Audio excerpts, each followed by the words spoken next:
Existe um momento, talvez difícil de nomear com precisão, em que você percebe que já faz algum tempo que não estava realmente presente no que estava fazendo.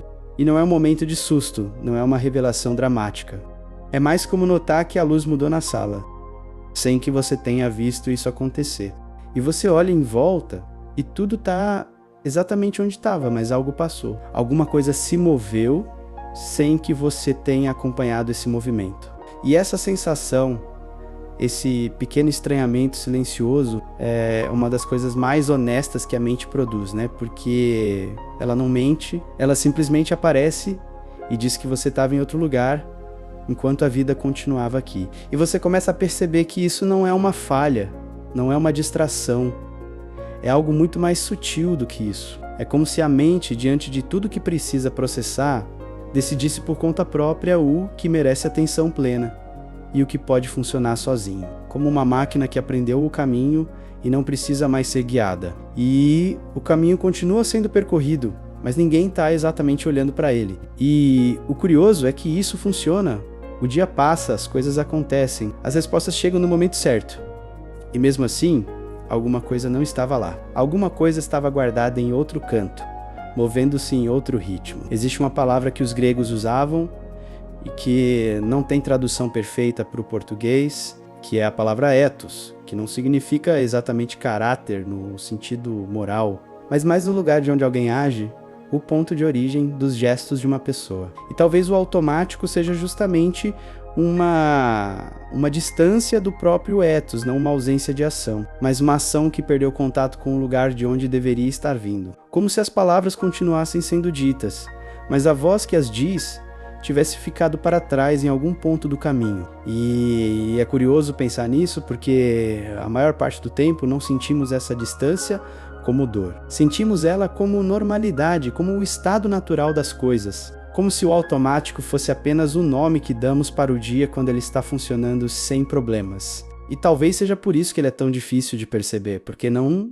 dói, porque não interrompe nada, porque convive com tudo de forma muito tranquila, muito educada, sem nunca levantar a voz para dizer que está lá. Heidegger falava sobre isso de uma forma que não parece aula quando você encontra. Parece mais uma descrição de algo que você já sabia, mas não tinha palavras para dizer. Ele observava que a maior parte do tempo nós não habitamos o mundo como quem está presente, mas como quem está imerso, e imersão não é atenção. Imersão é o contrário disso. De certa forma, é estar tão dentro que você deixa de ver as bordas do que está vivendo.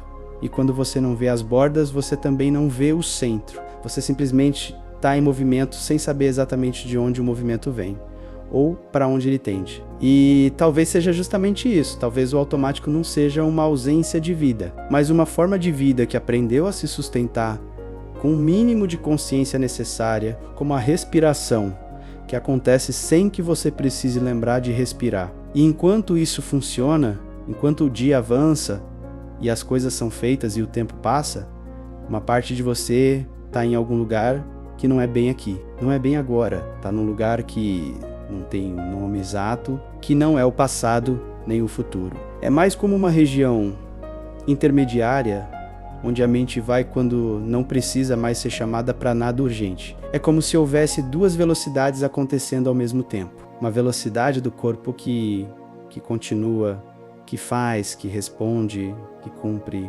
E uma velocidade da mente que às vezes vai mais devagar do que tudo isso, ou mais rápido, ou simplesmente para um lado diferente. E quando essas duas velocidades se separam por tempo suficiente, você acorda no meio de uma tarde de quarta-feira sem saber muito bem como chegou até ali. E não é desorientação, não chega a ser isso. É mais uma leveza estranha, como acordar de um sonho que você não sabia que estava tendo. Existe algo na repetição que faz isso.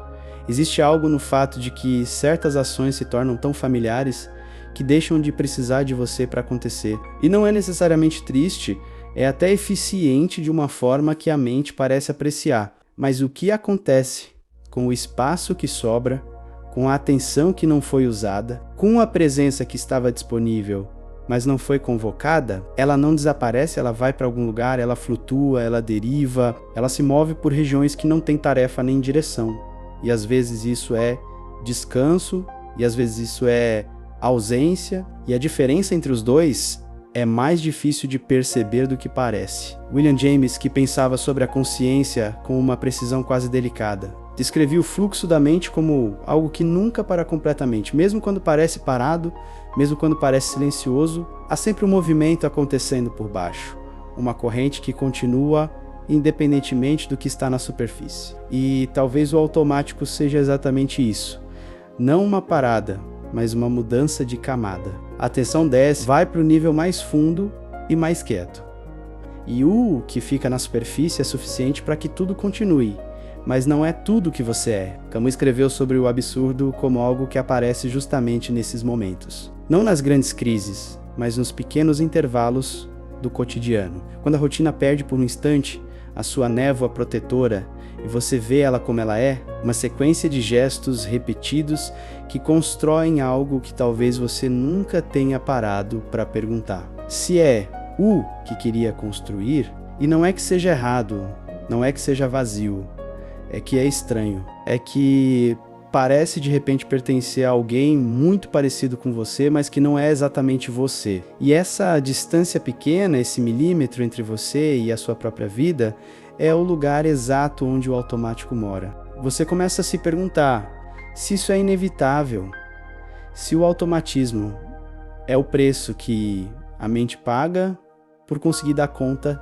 de tanta coisa ao mesmo tempo. Se sem ele você simplesmente quebraria com o peso de ter que estar completamente presente em cada segundo de cada dia, e talvez seja isso, talvez exista uma sabedoria silenciosa no piloto automático que a gente não reconhece porque está ocupado demais se sentindo ausente dele, e talvez reconhecer isso já seja uma forma de estar um pouco mais presente, não completamente, não de forma permanente, mas o suficiente para notar que existe uma diferença entre os dois estados. Simone Weil dizia que a atenção é uma das formas mais raras e mais puras de generosidade, e ela não estava falando de concentração. Ela não estava falando de foco no sentido produtivo, né? Estava falando de uma disponibilidade, de um estado em que você se torna capaz de receber o que está diante de você, sem já ter decidido o que é antes de olhar. E talvez o automático seja exatamente o oposto disso. Não uma má vontade, não uma preguiça, mas uma antecipação tão completa do que vai acontecer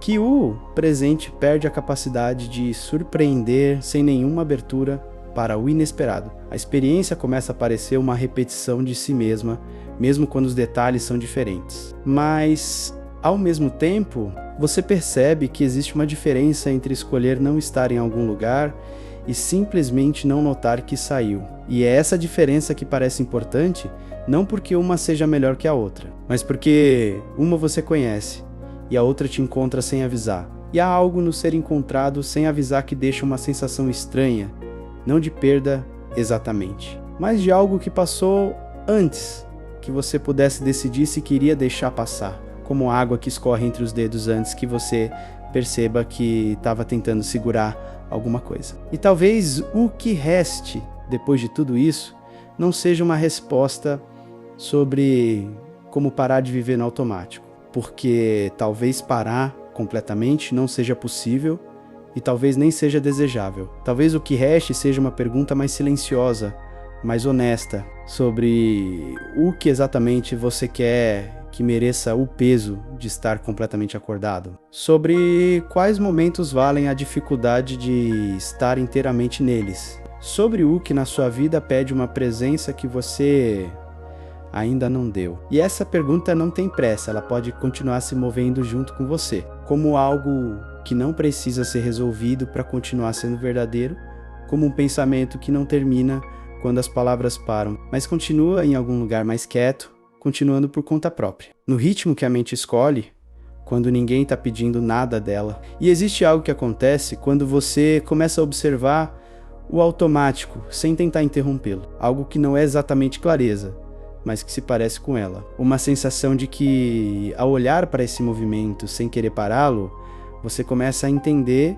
alguma coisa sobre como você funciona, sobre como a mente encontrou uma forma de continuar que dispensa a sua participação consciente. E isso é ao mesmo tempo impressionante e levemente perturbador, porque sugere que existe um você que age sem precisar de você. Um conjunto de respostas e padrões e direções que se organizam sozinhos e que na maior parte do tempo são indistinguíveis do que você chamaria de escolha. E talvez seja aí que a coisa fique interessante. Não na distinção entre estar presente e estar ausente, mas na pergunta sobre o que exatamente constitui uma escolha quando tantas das nossas ações já estão decididas antes de chegarmos a elas. Quando o caminho já está traçado pelo hábito, pela expectativa, pela repetição de tudo que veio antes, e não é que isso tire a responsabilidade de alguma coisa, é mais que complica a ideia de que existiria um momento limpo de decisão, um instante puro onde você escolhe sem nenhuma influência do que você já é. Spinoza pensava que os seres humanos raramente agem por razões que realmente entendem,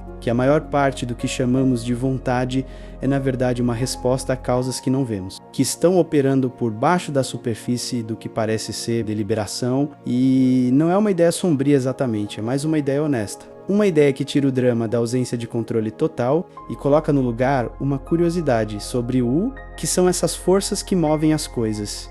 Antes que a consciência chegue para dar um nome ao movimento, e você começa a perceber que o automático talvez não seja o inimigo da vida consciente, mas o seu substrato, a camada que sustenta tudo, que carrega o peso do cotidiano para que a atenção possa existir sem ter que estar em todo lugar ao mesmo tempo. E, vista assim, a vida no automático não é uma falha de presença. É uma arquitetura, é a forma que a experiência encontrou para continuar sem se consumir, para durar sem exigir demais de um único ponto de consciência que não conseguiria aguentar tudo sozinho. Talvez o que isso peça não seja um esforço de estar mais acordado a cada instante, porque esse esforço em si se tornaria mais uma coisa automática com o tempo. Mais um hábito, mais uma camada que se instala e começa a funcionar por conta própria, mas sim uma disponibilidade mais suave, uma abertura intermitente. A capacidade de às vezes deixar que um momento atravesse você de verdade, sem filtro, sem antecipação, sem já saber o que ele é antes dele terminar. E isso não precisa ser sempre, não precisa ser uma prática, pode ser apenas uma possibilidade que você carrega, a de que em algum momento do dia algo vai chegar que merece ser recebido inteiramente, e que quando isso acontecer, talvez você esteja lá.